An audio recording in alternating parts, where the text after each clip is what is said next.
কয় হুজুর বিড়ি এখন আর খায় না, খায় সিগারেট। কথা বলছেন না কেন? আমার নেতার চরিত্র ফুলের মতো পবিত্র, রমজান মাসে রোজা করে না, একটাও লাল পানি খায় 7 ওয়াক্ত। কথা বলছেন না কেন? এজন্য খুব সাবধান। আগে যে সমস্ত মানুষ সিন্ডিকেট করতো তারা এখন বিভিন্ন জায়গায় গোপনে গুপ্ত জায়গায় বসে আছে। এখন সেই সমস্ত বাজার ঘাট, বিভিন্ন রাস্তাঘাট গুলো আরো কিছু মানুষ দখল করা শুরু করছে। তার মানে পায়খানার এপিট ওপিট সমান। কথা বলছেন না কেন? এখান থেকে জাতিকে ফিরে আসতে হবে, তা না হলে বিপদ। কথা বলেন ঠিক কিনা?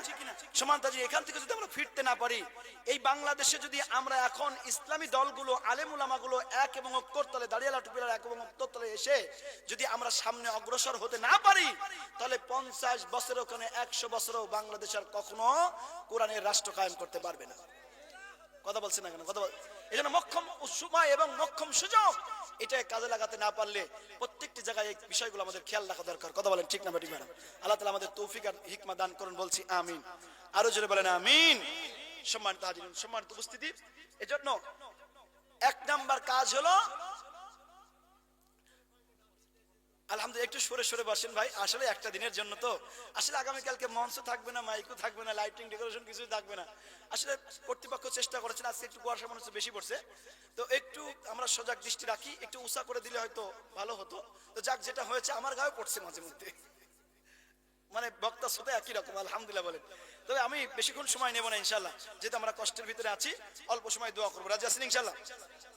মুমিন তো ওই যারা বিপদে আপদে বালা মুসিবতে ভালো কথা যেখানে পাবে সেখানে তারা ধৈর্যের সাথে বসবে।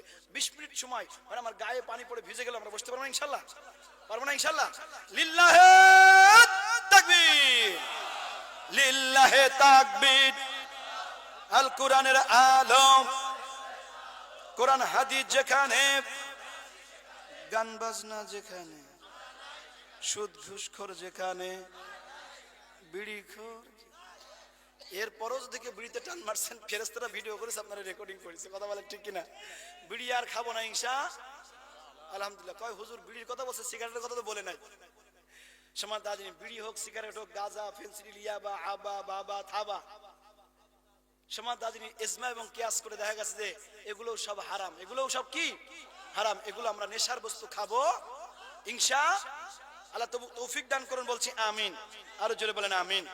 সমাজ দাজিন, আমরা যে বিষয়ে কথা বলতেছিলাম, আসুন আমরা যেখানে এসেছি এবং বসেছি, এখন বরকত এবং রহমত নাজিল করছে কে? ঈমান বাড়তেছে না কমতেছে? আমার ভাই এবার আসুন, খুব খেয়াল করে খেয়াল করুন। এখন আল্লাহ তাআলা নগদ আপনাদের জন্য বলছেন, ওয়ালাকাদ ইয়াসসারনাল কুরআনা লিযিকর ফাহাল মিন মুদ্দাকির। এই কোরআনকে আমি আল্লাহ উপদেশ গ্রহণকারীদের জন্য সহজ করে দিয়েছি। জোরে বলেন সুবহানাল্লাহ। ফাহাল মিন মুদ্দাকির, তাহলে আছে কি কোনো উপদেশ গ্রহণকারী? আল্লাহর কোরআন থেকে উপদেশ নিতে চায়? আছেন আপনারা? ডান হাত তোলেন তো, ডান হাত বলেন রব্বি জিদনি ইলমা। সাল্লাল্লাহু আলাইহি ওয়াসাল্লাম হাত নামান, বলেন আমিন। একটি আমল আমরা করে নিলাম, এখন সহজ করে দিলের মধ্যে কোরআন ঢুকিয়ে দেওয়ার মালিক কে? আল্লাহ। আসুন আমরা আমাদের মূল 3টা পয়েন্ট আমি কথা বলবো। নাম্বার 1, এই দুনিয়াতে সমান তাহাজিন কি কাজ করলে মানুষ জান্নাতি হবে, এই বিষয়ে কথা বলবো। জান্নাত পাওয়ার জন্য আমাদের কাজ কি? নাম্বার 2 হলো, মানুষ তো মারা যাবে সবাই। কথা বলেন ঠিক কিনা? এখানে যারা উপস্থিত হয়েছেন, 100 বছর পরে যদি যার একদিনও বয়স আসে, বাংলাদেশের গড় আয়ু হিসাবে সেও বেঁচে থাকবে না। চক্ষু বন্ধ করেন, 100 বছর পরে আমরা কেউ এখানে থাকবো না। এই বাড়ি গাড়ি সংসার রাস্তাঘাট জমি জায়গা সব এরকম চলতে থাকবে, কিন্তু আমি আপনি থাকবো না।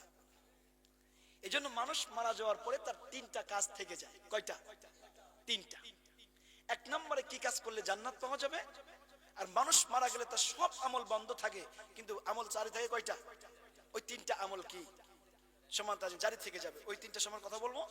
আরেকটি বিষয় হলো, আমাদের বাংলাদেশের 68,000 গ্রাম বাংলাতে আমার প্রায় 50টা জেলা সফর করা হয়ে গেছে। প্রত্যেকটি জায়গায় গেলে আমরা দেখেছি হাজিরিন যে কিছু মুরব্বি এসে হাত দিয়ে বলে, হুজুর আমার 7টা সন্তান। কে বলে হুজুর আমার 5টা সন্তান। কে বলে হুজুর 2টা ছেলে 3টা মেয়ে। হুজুর আমাকে ভাত দেয় না। আছেন না নাই? ম্যাক্সিমাম পরিবারে আমি ইসলামী সংগঠন করে কি করব, আমি আলেম হয়ে কি করব, আমি বুজুর্গ হয়ে কি করব, আমার 3 তলা 4 তলা বাড়ি থাকলে কি হবে যদি আমার বাপ মা আমার কাছ থেকে খেদমত না পায়? আমার টাকা, ইনকামের টাকা যদি বাপ মা যদি ভক্ষণ করতে না পারে, তো আমার এই শিক্ষা দিয়ে কি হবে? আমি এই 3টি পয়েন্টের উপর কথা বলবো, সময় দেওয়া যাবে ইনশাআল্লাহ। আমরা সময় নষ্ট না করে আসুন 1 নম্বর পয়েন্টে চলে যাই। 1 নম্বর পয়েন্ট কি?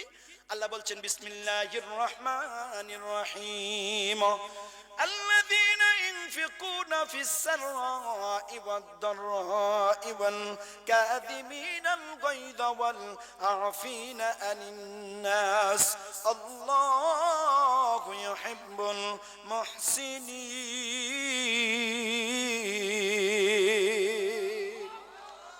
সূরা আলে ইমরান, সূরা আলে ইমরান 134 নম্বর আয়াতে আল্লাহ বলছেন আল্লাযী আরজারা ইনফিকুন, ব্যয় করে, কি করে? ব্যয় করে, ফিস সাররাই ওয়াদ দাররা, সচ্ছল অসচ্ছল, জোরে বলেন সুবহানাল্লাহ। সচ্ছল অসচ্ছল, গরীব এবং ধনী, সুস্থ অসুস্থ, বাইরে মুফাসসিরিন کرام বলছেন সুস্থ অসুস্থ অবস্থায়, গরীব এবং ধনী অবস্থায়, সচ্ছল অসচ্ছল অবস্থায়, সাররাই ওয়াদ দাররা, বান্দা যখন দানের হাতটাকে অব্যাহত রাখে, আল্লাহ পাক রব্বুল আলামিন এই মানুষটাকে অবশ্যই করে এই কর্মের জন্য আল্লাহ তাকে জান্নাত দান করবে। এই আয়াত রিলেটেড যে 3টি কাজের ভিতরে একটি কাজ থাকবে, সমান তাজরিন খুব ভালো করে বোঝেন। তাহলে 1 নাম্বার কাজ কি? সচ্ছল অসচ্ছল এবং সুস্থ অসুস্থ, ধনী গরীব সর্বাবস্থায় আল্লাহ রাস্তায় দান করতে হবে। ঘোষণাকার সূরা আলে ইমরান 134, নোট করবেন, ইয়াদ রাখবেন, মনে রাখবেন। অনেকেই দেখবেন ভাই বিয়াই বা আত্মীয় আসতে দেখলেই অথবা ফকির দেখলেই পালায়, পালানোর পরে চুরি করে যখন ফকির চলে যায় তখন নিজেকে বাহাবা দেয় যে আজকে তুই ফকিরকে ফাঁকি দিতে পেরেছিস, বাহ বাহ বাহ বাহ। এরকম একদল লোক আছে না নাই? এদেরকে কৃপণ, বখিল, কিপটি বললেও ভুল হবে, কথা বলেন ঠিক কিনা? আল্লাহ তাআলা স্পষ্ট বলছেন যে কৃপণ, বখিল, এবং রাসূলও বলছেন যে কৃপণ বখিল যারা, এরা এদের আগে গরিব মানুষরা হাজার হাজার বছর আগে জান্নাতে চলে যাবে। এজন্য অনেকে বলেন যে হুজুর আমার ব্যবসা ভালো হয় নাই, আমি দান করতে পারবো না। আল্লাহ বলছেন হবে না, অমিম্মা রাযাকনাহুম ইনফিকুন, মাসে যদি তোমার অমিম্মা রাযাকনাহুম ইনফিকুন, মুফাসসিরিন کرام এখানে ব্যাখ্যা করে বলেছেন, তাফসীরের ভিতরে বলেছেন যে যদি কোনো মানুষের মাসে 30,000 টাকা ইনকাম হয়, ভালো করে বোঝেন, এই ওয়াজগুলো সচরাচর হয় না, নোট করবেন। মাসে যদি 30,000 টাকা ইনকাম হয়, ওই 30,000 টাকা থেকে 1,000 টাকা আল্লাহ রাস্তায় দান করবে। ঘোষণাকার, জোরে বলেন কার? যদি আপনি 30,000 টাকায় খেয়ে নেন, অথবা আপনার এখন বড় ধান কাটার মৌসুম চলছে, ঠিক কিনা? এখন ধান কাটছেন আমরা অনেকেই। 1 বিঘা ভুঁইতে যদি 20 মণ ধান হয় কৃত্রিম ভাবে, 20 মণ ধানে 1 মণ ওশর দিতে হবে। কি দিতে হবে? ওশর। এটা হলো ফসলের যাকাত। এটা কিসের যাকাত? ফসলের যাকাত। ফসলের যাকাত যদি আপনি না দেন, 20 মণ ধান যদি আপনি সব নিজেই খেয়ে নেন, আপনার ডায়রিয়া হবে, ব্রেন স্ট্রোক হবে, হার্ট ব্লক হবে। কষ্ট হচ্ছে আপনাদের? এখন বুকে হাত দিয়ে বলেন যে আপনি এই গ্রামের বড় একজন কৃষক, অনেক ধনাঢ্য মানুষ, 200 মণ 300 মণ ধান বা 50 মণ ধান আপনার ঘরে আসে, ওখান থেকে আপনি 20 মণে 1 মণ ওশর দিচ্ছেন না। আমরা ওয়াজ করে করব কি? কথা বলেন ঠিক কিনা? ওয়াজ তো আপনি কাজ করছেন না। আপনার জ্বর আসলে বা আপনার অসুস্থ হলে হুজুরের কাছে পানি পড়া নিতে আসছেন, কিন্তু আল্লাহর হুকুম আপনি মানছেন না, ঠিক কিনা বলেন? অনেকে বলে হুজুরদের দোয়া কবুল হচ্ছে না। হুজুরদের দোয়া কিভাবে কবুল হবে? আপনি যাকাত দেবেন না, আপনি ওশর দেবেন না, ফলের যাকাত দেবেন না, ফসলের যাকাত দেবেন না, ভাই আমার প্রাণীর যাকাত দেবেন না, আপনার ঘরে তো গজব আসবেই, ঠিক কিনা বলেন? আপনার কাছে 1000 আম ধরেছে অথবা 5000 লিচু ধরেছে, ওখান থেকে 500 লিচু আপনার না। সূরা ভাইরা আমার তওবা 60 নম্বর আয়াতটা নোট করে নিয়ে যান। লিল ফুকারাইল মাসাকিন, জোরে বলেন আল্লাহু আকবার। এই 60 ভাইরা আমার তওবা 60 নম্বর আয়াত দ্বারা প্রমাণিত 8 শ্রেণীর লোককে আপনার এই 500 লিচু বিতরণ করতে হবে। যদি বিতরণ না করে বেচে দেন অথবা খেয়ে নেন, আপনার প্যালপিটেশন শুরু হবে অথবা আপনার ডায়াবেটিস হয়ে যাবে। যে ধান বিক্রি করলে 1000 টাকা হতো, এই ধানটা আপনি ওশর দেন নাই, কিন্তু এমন একটা রোগ আল্লাহ দিয়েছে, 40 মণ ধান বেচে রোগ সারছে না। কথা বললেন না কেন? ভাইরা আমার খুব ভালো করে বোঝেন, এগুলোই ওয়াজ আওয়াজ না বাড়িতে নিয়ে যান। এখন যদি আপনি হিসাব করে ফসলের ওসর দেন, বড় ধানের ওসর দেন, আর যদি আপনার দোকানের ব্যবসার টাকা অথবা মাল হিসাব করে যাকাত দিয়ে দেন, আল্লাহ বলে বান্দা তোর মাল পবিত্র হয়েছে, আমি আল্লাহ তোর জন্য বরকত বাড়ায় দিলাম। আল্লাযীনা ইউনফিকুনা ফিস সাররা'i ওয়াদ-দাররা, এক নাম্বার কাজ। নাম্বার 2, আল কাযিমিনাল গায়জ, রাগকে নিয়ন্ত্রণ করতে হবে। রেগে গেলেন তো হেরে গেলেন। শয়তান সবচেয়ে স্বামী স্ত্রীর মধ্যে ঝগড়া বাদাই দিয়ে মজা পায়। খলিফা হারুন রশিদ, স্ত্রীর নাম জুবাইদা। একদিন জুবাইদা স্বপ্নে দেখছেন যে উনি কাবা ঘরের পাশে দাঁড়িয়ে আছেন, সমস্ত হাজী সাহেবরা ওনার শরীরে হাত দিচ্ছেন। স্বপ্ন দেখে ওনার খুব ভয় হলো। বললেন প্রাণের স্বামী, খলিফা হারুন রশিদকে বললেন প্রাণের স্বামী, আমি তো এমন স্বপ্ন দেখেছি। খলিফা হারুন রশিদ স্বপ্নের তাবির করার জন্য লোক ডাকলেন। স্বপ্নের তাবির কারক বললেন যে আপনার স্ত্রী এমন একটা স্বপ্ন দেখেছে যে স্বপ্নটা অনেক বরকতপূর্ণ। আপনার স্ত্রী এবং আপনার মাধ্যমে আল্লাহ মক্কা মদিনায় এমন খেদমত নেবেন যে খেদমতের কারণে সারা বিশ্বের হাজিরা সেই উপকার পাবে। নহরে জুবাইদা, যারা হজে গিয়েছে, আল্লাহ তাআলা আমাকে 2019 সালে নিয়েছিলেন। এখনো নহরে জুবাইদা আছে, কিন্তু এখন অরক্ষিত হয়ে গেছে। এখন সেখানে এখন তো পানি নিষ্কাশনের এখন তো সুন্দর ব্যবস্থা হয়ে গেছে। নহরে জুবাইদা, খলিফা হারুন রশিদ তিনি লোকজন নিয়ে সমান তাহাজিন ইরাক সিরিয়ার মধ্য থেকে যে নহরে জুবাইদা খনন করে পানির ব্যবস্থা করেছিলেন। আর এই পানি হাজী সাহেবরা হজ করতে গিয়ে খাইতেন। এজন্য সব স্বপ্ন খারাপ না, কথা বলেন ঠিক কিনা? আর সব স্বপ্নের কথা সবাইকে বলা যাবে না। স্বপ্ন 3 ধরনের। কয় ধরনের? একটা আল্লাহ প্রদত্ত, একটা ভাইরা আমার চিন্তা চেতনা থেকে হয়, আর একটা শয়তান দেখে। এজন্য সব স্বপ্ন খারাপ নয়। আর যে কাউকে বলবেন না কোনো বরকতপূর্ণ স্বপ্ন দেখলে বা যে কোনো খারাপ স্বপ্ন দেখলেও সব খারাপ স্বপ্নের শব্দ অর্থ আবার এক হবে না। এক লোক দেখছেন তিনি কোরআন শরীফের উপর পোশাক করছেন। আল্লামা ইবনে শিরিনের কাছে গেলেন। ইবনে শিরিন রহমাতুল্লাহ আলাইহি তদানীন্তন সময় সবচেয়ে স্বপ্নের গুরুত্বপূর্ণ তাবির কারক ছিলেন। তিনি বললেন যে আপনার পেরেশান হওয়ার দরকার নাই, আপনার বংশে, আপনার রক্তে, আপনার ব্লাড কানেক্টেড, আপনার স্ত্রীর গর্ভে এমন কিছু সন্তান হবে যে সন্তানগুলো কোরআনের হাফেজ হবে। পরপর এই লোকটি 7টি সন্তান হয়েছিল। ওই সময়ের যুগশ্রেষ্ঠ হাফেজ হয়েছিল 7 জন সন্তান। সন্তান, এজন্য ওয়াজ শুনবেন আর পকেটে করে একটু বাড়ি নিয়ে যাবেন, মনে থাকবে ইনশাআল্লাহ। আল্লাহ তৌফিক দান করুন, বলছি আমিন। ঘটনাটি কেন বললাম? এই জুবাইদা এবং খলিফা হারুন রশিদ একদিন রাত্রি বেলায় রাষ্ট্রের কাজ সেরে স্ত্রীর সাথে সময় দিচ্ছেন। আমরা তখন সময় দেই না, ঠিক কিনা বলেন? সারাদিন ভ্যান চালায় বা রিক্সা চালায়, অটো চালায়, বাড়িতে আসি, খাওয়া দাওয়া শেষ করে আর আমার মোবাইলটা হাতে করে এই যে বাসতলায় যায়, বাসের নিচে ঝাড়ে যায়, এই যে হ্যালো তে জীবন গেল। বউ একটা ঘরে আছে, তারপর পরকিয়া চালাই যাচ্ছে, কথা বলেন ঠিক না বেটি? আছে না না?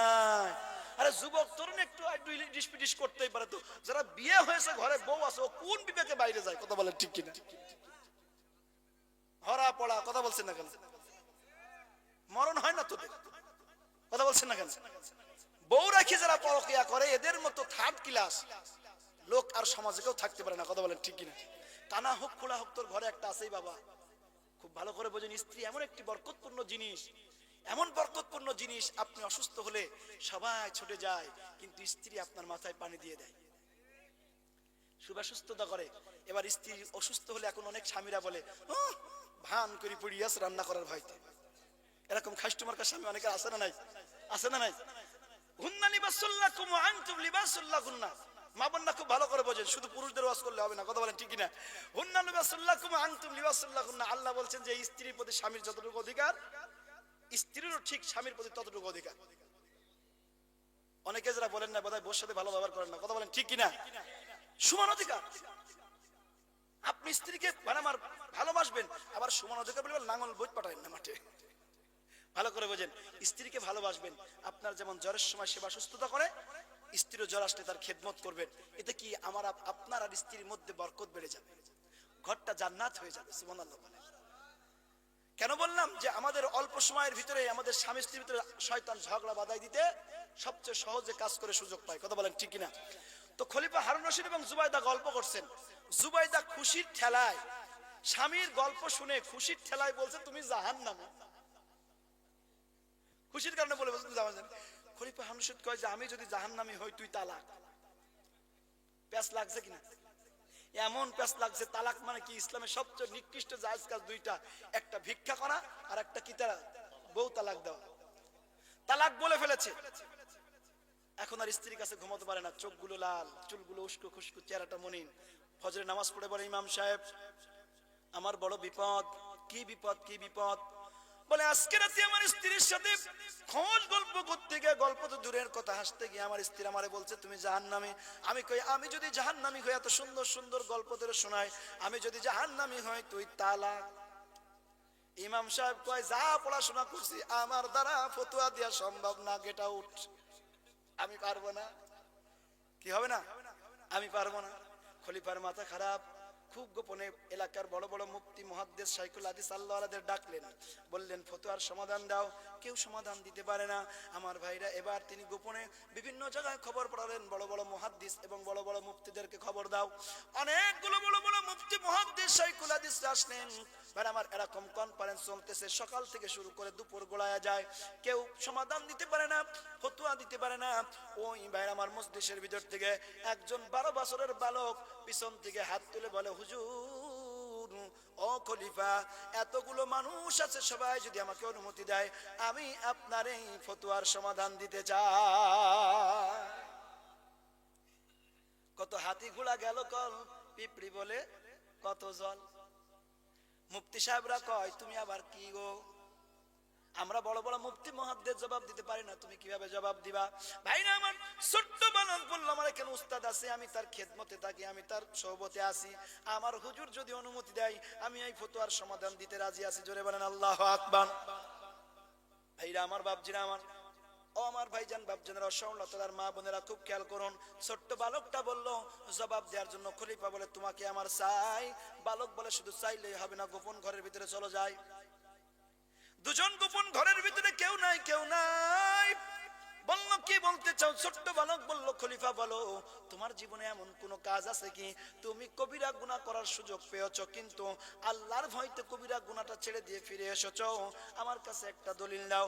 খলিফা বলে এমন কোন কাজ আমার জীবনে নাই, তবে একটা ঘটনা মনে পড়ে, বলতে বড় লজ্জা লাগে। বলে বলো বলো। বউ যদি চাও আমারে খুলে কও। খলিফা কয় বলতে লজ্জা লাগে, বলে তাও বলো। খলিফা হারুন রশিদ কয় আমার একটা চাচাতো বোন ছিল, এত সুন্দর চেহারা, এত সুন্দর চেহারা, আমি তার প্রতি দেওয়ানা হয়ে গেলাম, পাগল পারা হয়ে গেলাম। ও বালক, একদিন তারে প্রস্তাব দিলাম, আমি প্রেমের প্রস্তাব দিলাম, মেয়েটি অ্যাভয়েড করলো। দেখবেন এখনো অনেক স্কুল কলেজ ইউনিভার্সিটি ছুটি হলে ভাইরা আমার কিছু যুবক তরুণ আছে, আর কিছু গাড়ি আছে পালসার, ডিসকভার, অনেকের ভাইরা আমার কেটিএম পাইপ, সাইলেন্সের পাইপ খুলি তুই প্যাট প্যাট প্যাট প্যাট প্যাট প্যাট করে চালায়। আছে না নাই? আছে না নাই? ও মনে করে আমাকে খুব ভালো বলতেছে, আমার খুব ভাইরা আমার প্রায়োরিটি বাড়তেছে। কিন্তু তুমি তো জানো না এখানে নিকটে বাজার কোথায়? কি নাম বাজার? শাওড়াতলা বাজারে যদি কোন যুবক মোটরসাইকেল চালিয়ে যায়, দেখবেন অন্য জায়গায় আসতে চালায়, বাজারে যাই জোরে চালায়। আর ওই বাজারে যদি 100 জন লোক থাকে, ওই মোটরসাইকেল চালিয়ে যাওয়ার পরে ওই লোকগুলো বলে এই ছেলে কোন ড্যাশ ড্যাশ ড্যাশ। আমি আর বললাম না, কথা বলেন ঠিক কিনা? ও যুবক, তোমার বংশ ভালো, দাদা ভালো, বাপও ভালো, কিন্তু তোমার ওই মোটরসাইকেলের পিকআপ দেওয়ার কারণে তোমার দাদাকে গালি দিয়েছে সবাই, তোমার মায়ের গালি দিয়েছে, তোমার আব্বারে গালি দিয়েছে, হাতে ধরে যায়, পায়ে পড়ে যায়। তুমি নম্র ভদ্র বংশের ছেলে, তুমি বিনয় মায়ের ছেলে, তুমি যদি একটু বিনয় হও, ভদ্র হও, তোমার এই মোটরসাইকেলের বিনয়টা অবশ্যই তোমার বাপ মাকে গালি শোনাবে না। কথা বলেন ঠিক কিনা? ভাইরা আমার কান্না গান। ছোট্ট বালক বলে খলিফা, দেখবেন এই যুবকগুলো স্কুল কলেজ ছুটি হলে ভাইরা আমার স্কুল কলেজের সামনে গিয়া ভাইরা আমার মনে হয় এতিম, মাওলা, মিসকিন, ওর বাপ মা সব মরে গিয়েছে। কথা বলছেন না কেন? মাওলার মতো দাঁড়িয়ে আছে, কখন ওর গার্লফ্রেন্ড বেড়াবে অথবা কেউ একটু বেড়াবে, একটু তাকাবে, মুস্কি হাসবে, ও জীবন ধন্য। আছে না নাই? আবার অনেকে আছে যেই আসলো মিস কল সঙ্গে সঙ্গে ব্যাক কল, যেই বললো হ্যালো, ও যুবকের জীবন গেল। 3 বছরের ছুরি হোক আর 75 বছরের বুড়ি হোক, মহিলা কণ্ঠ হলি হইল, কথা কয় না কেন? আমার এক বন্ধু, নাম বলবো না, বক্তা জগতে নাম বললে আপনারা সব জানিয়ে যাবেন। আমার বন্ধু বলছে, দোস্ত রে, আমি তখন দাখিলে পড়ে একটা প্রেম করলাম, মোবাইলে নতুন মোবাইল উঠেছে, কথা শুনলি ভাল লাগে, মিষ্টি লাগে, প্রেম আমার বাইদি গেল। এমন বাধা বাজলো, 6 মাস পরে ডেটিং এর ডেট হলো, পার্কে দেখা করতে গেলাম। আমি যখন ফোন দিলাম, রিসিভ করলো, পার্কের ভিতরে তাকায় দেখছি আমার নানির চেয়েও বয়স বেশি, নানির চেয়ে বয়স বেশি। সামনে আর যাই নাই, বললাম তওবা করলাম, আসি বললাম হুজুর এও তওবা করলাম, ও তওবা করলাম, জীবনে আর মোবাইলে কোনোদিন প্রেম করব না। এরকম অহরহ ঘটনা ঘটে কি ঘটে না? আমার ভাইরা, আমার বাপজিরা, কান লাগান। আর যদি হয় ভাই আমার প্রবাসী কোন স্ত্রী, কথা বলেন ঠিক কিনা, হঠাৎ করে দেখা যায় রিক্সাওয়ালার সাথে প্রবাসীর বউ লাপাতা, কথা বলছেন না কেন, আছে না? ও মা, ও বোন, হাতে ধরে যায়, পায়ে পড়ে যায়, চক্ষুটা বন্ধ করবা, একটু ধৈর্য ধরে থাকবা। তোমার স্বামী তোমার জন্য 20 তলা 40 তলার উপরে সিমেন্টের বস্তা মাথায় করে কত কষ্ট করে আমার প্রবাসী ভাইরা মাঝে মধ্যে ফোন দেয়। কিছুদিন আগে একজন ফোন দিয়ে, কুমিল্লার একজন যুবক, নাম বলছি না, হাউমা করে কাঁদতেছে, বলতে হুজুর আমার জীবনের সমস্ত ইনকাম স্থাবর অস্থাবর সব বিভিন্ন নামে দিলাম, আজ 14 বছর প্রবাস খেটে খেটে 5 তলা বাড়ি বানায়া এই বাড়ি শুধু স্ত্রীর নামে দিলাম, হঠাৎ করে রিকশাওয়ালার সাথে আমার বউ চলে গেছে। আহা, তা না না না না, আমার কোন জায়গায় কি লাগালাম সাইয়া দেখলা না, হচ্ছে কি হচ্ছে না, কথা বলেন ঠিক কিনা? ও যখন স্বামী ওকে অ্যান্ড্রয়েড ফোন দেয়, ইমো মেসেঞ্জারও জীবনে বাপের কালে চিনতো না, স্বামীর কালে চিনছে, ও মেসেঞ্জার হোয়াটসঅ্যাপ চিনতো না, অ্যান্ড্রয়েড ফোন পাওয়ার পরে মনে করছে পিয়াদা বলি চাচি, আমি কি আর আছি, কথা বলছেন না কেন? ও মা, হাতে ধরে গেলাম, পায়ে পড়ে গেলাম, ধৈর্য ধরে সবর করো। তোমার স্বামী কত কষ্ট করে তোমার জন্য ইনকাম করে পাঠায়, তোমার সংসার চালায়, পরিবার চালায়। ও মা, তাহাজ্জুদের নামাজে তুমি বসে বসে ধৈর্য ধরো। আমি একটি কিতাব পড়তে গিয়ে দেখলাম, একজন সাহাবী বিয়ে করতে চাই না, সবাই বলল রাসূল কেন বিয়ে করবে না? আল্লাহর নবী বললেন তুমি বিয়ে করো। সাহাবীটি বলল না হুজুর আমি বিয়ে করব না। রাসূল বলল আমি তোমার বিয়ের ঘটক হব, বিয়ে করা লাগবে। বিয়ে হবে, বিয়ে হবে। আল্লাহর নবী ঘটক, বিয়ে হয়ে গেল। ভাই জান্নাত জানেন আমার, এবার বছর রাতে সাহাবী তার স্ত্রীকে বলতেছে, প্রাণের বিবি গো, আমার পুরুষত্ব বলতে কিছু নাই, এজন্য আমি বিয়ে করতে চাই নাই, তুমি পারলে চলে যেতে পারো। মেয়েটা খুব দিনদার পরেশগার বলল, ও প্রাণের স্বামী, এই পৃথিবীর ভিতরে শ্রেষ্ঠ মহামানব মুহাম্মদুর রাসূলুল্লাহ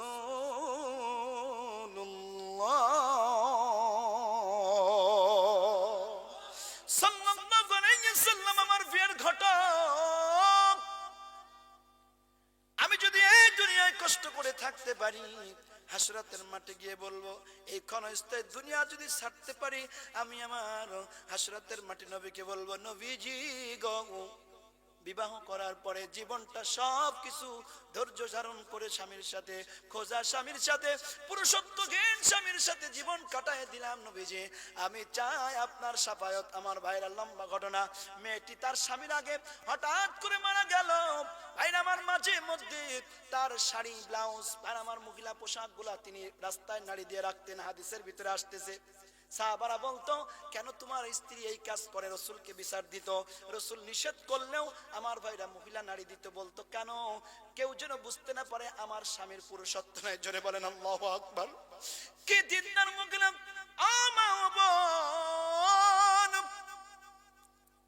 খুব খেয়াল করুন, এবার মহিলাটা কোন এক সময় মারা গিয়েছে। আল্লাহর নবীর কানে সংবাদ গেল, নবীজি গো, আপনার ঘটকালিতে যে সাহাবীর মহিলা এবং পুরুষ সাহাবীর বিয়ে হয়েছিল, মহিলাটি মারা গিয়েছে। আল্লাহর নবী বললেন আমি জানাজায় যাব। আল্লাহর নবী জানাজায় পৌঁছায় গেলেন। জানাজায় পৌঁছানোর পরে নবী আমার দুইটা বিদ্যা আঙুলের উপরে ভর দিয়া জানাজা করলেন, শুধু খাড়া হয়ে দাঁড়ায়। নামাজ শেষে সাহাবীরা বলল, নবীজি কেন আপনি এইভাবে জানাজা করলেন? কি কারণে? নবীজি বললেন, তার আগে বলো এই মহিলার স্বামী কোথায়? এই মহিলার স্বামী কোথায়? এই লোকটি তখন বলল, রাসূলুল্লাহ লাব্বাইক, আমি আপনার সামনে। বলল, বলো গো, তোমার স্ত্রীর কি এমন গোপন আমল ছিল যার জন্য আজকে আসমান থেকে হাজারো হাজার ফেরেশতা এই জমিনে নেমেছে, তারা জানাজায় শরীক হয়েছে, তাদের জন্য আমি দাঁড়ানোর জায়গা পাই নাই, শুধু দুইটা বৃদ্ধাঙ্গুলের উপরে ভর দিয়ে আমি জানাজা করেছি। জোরে বলেন আল্লাহু আকবার। আমার ভাইরা, আমার বাপজিরা, এবার লোকটি বলল, নবীজি কি বলবো, আমার লজ্জার কথা, আমি বিয়েতে রাজি ছিলাম না, আপনি আমার বিয়ে করাইছেন, আপনি আমার বিয়ের ঘটক। আমি বাসর রাতে সব কিছু আমার স্ত্রীকে খুলে বললাম। আমার স্ত্রী বলল, প্রাণের স্বামী গো গো গো, আমাদের বিয়ের একমাত্র ঘটক হলো শ্রেষ্ঠ মহামানব মুহাম্মাদুর রাসূলুল্লাহ সাল্লাল্লাহু আলাইহি সাল্লাম। প্রাণের স্বামী, আমার জীবনের যদি সব রক্তটুকু উজাড় করতে হয়, জীবনে যদি আমাকে অনেক ধৈর্য ধরতে হয়, তাও ধরবো আমি। নবীজি আমার বিয়ের ঘটক, আমি আপনাকে ছেড়ে যাব না, আমি স্বামী স্ত্রীর অভিনয় করে জীবনটা কাটায় দেব। ও মা, ও বোন, পান থেকে চুন খসলেই তোমার মেজাজ গরম হয়ে যায়। আমার মূল পয়েন্ট ছিল আল কাযিমিনাল গায়স। 2 নাম্বার কাজ হলো রাগকে নিয়ন্ত্রণ করে যদি কেউ দুনিয়াতে চলতে পারে, আল্লাহ তাকে জান্নাত দেবে। আর একবার বলেন আলহামদুলিল্লাহ। এজন্য স্ত্রী যদি কিছু বলে আপনি ধৈর্য ধরবেন। বেটার বউ আর শাশুড়ি দা কুমড়োর সম্পর্ক গ্যাঞ্জাম লাগবে, পৃথিবীর সৃষ্টি থেকে হয়ে আসছে, কথা বলেন ঠিক কিনা? স্ত্রীও তোমার, মাও তোমার। মিশকাত শরীফের হাদিস, 3 জায়গায় মিথ্যা কথা বলা জায়েজ। মার কাছে স্ত্রীর জন্য, স্ত্রীর কাছে মায়ের জন্য মিথ্যা কথা বলা যায়। তুমি যখন তোমার স্ত্রী যদি তোমার মার বিরুদ্ধে বিচার দেয়, বলবে একটু দাঁড়াও, থামো, দেখি কি করা যায়। আবার মা যদি তোমার স্ত্রীর বিরুদ্ধে বলে, বলবে মা গো, তুমি তো মা, তোমার কথায় আমি শুনবো, দাঁড়াও কি করা দেখা যাক। রাখবেন না। রাগের মাথায় মাঠ থেকে আসছেন, কাজ করে আসছেন, লাংড়া নড়ি দিয়ে 2টা বাড়ি দিয়েছেন, মাথা ফেটে গেছে, অথবা হসপিটালে নিয়েছেন, ডাক্তার মৃত্যু ঘোষণা করেছে, হয় কিনা? এজন্য রেগে যাবেন না, তাৎক্ষণিক কোনো সিদ্ধান্ত নেবেন না, ধৈর্য ধরবেন, একটু বোঝাবেন। দেখবেন রাগের মাথায় মানুষ অন্যায় করার পরে পরে পস্তায়। কিন্তু ওই রাগটা যদি 5 সেকেন্ড 10 সেকেন্ড আপনি ধৈর্য ধরতে পারেন, আল্লাহি এই 5 সেকেন্ড 10 সেকেন্ডের জন্য বড় বড় লক্ষ কোটি টাকা কিন্তু বেঁচে যায়। কথা বলেন ঠিক কিনা? আমার ভাইরা, সময় অনেক পার করে ফেলেছি, দোয়া করে দেব? চলবে চলবে চলবে? ডান হাত তোলেন, চলবে কিনা? লিল্লাহে তাকবীর। আমার ভাইরা, আল্লাহ বলছেন 3 নাম্বার, ওয়াল আফিনা লিন্নাস। 3 নাম্বার গুণ যারা অর্জন করতে পারবে, আল্লাহ তাদেরকেও জান্নাত দেবে। সুবহানাল্লাহ বলেন। 3 নাম্বার গুণ হলো ওয়াল আফিনা লিন্নাস, মানুষের সাথে কোমল হৃদয় নিয়া। ভাইরা আমার, নরম দিল নিয়ে মানুষের সাথে কথা বলতে হবে। ঘোষণাকার সবচেয়ে কঠিন কাজ হলো এইটা। সবচেয়ে কঠিন কাজ কি? এইটা, মানুষের সাথে সুন্দর কথা বলা। এই আয়াতের ব্যাখ্যা পড়তে গিয়ে আমি দেখলাম হযরত হুসাইন রাদিয়াল্লাহু তাআলা আনহু, নাম শুনছেন না? রাসূলের দৌহিত্র হুসাইন রাদিয়াল্লাহু তাআলা আনহু একদিন ঘরের মধ্যে তার মেহমান আসছে। তো হুসাইন রাদিয়াল্লাহু তাআলা আনহু তার ঘরের কাজের মেয়েকে বললেন, এক কাজ করো, দেখো তো ঘরের মধ্যে কোনো খাবার আছে কিনা। মেয়েটি ঘর খুঁজে এসে বলল, হুসাইন রাদিয়াল্লাহু তাআলা বললেন যে ঘরের মধ্যে শুধু কোনো খাবার নেই, তেমন শুধু লিকুইড এক প্রকার স্যুপ আছে। বলল এইটা গরম করে নিয়ে আসো। গরম করে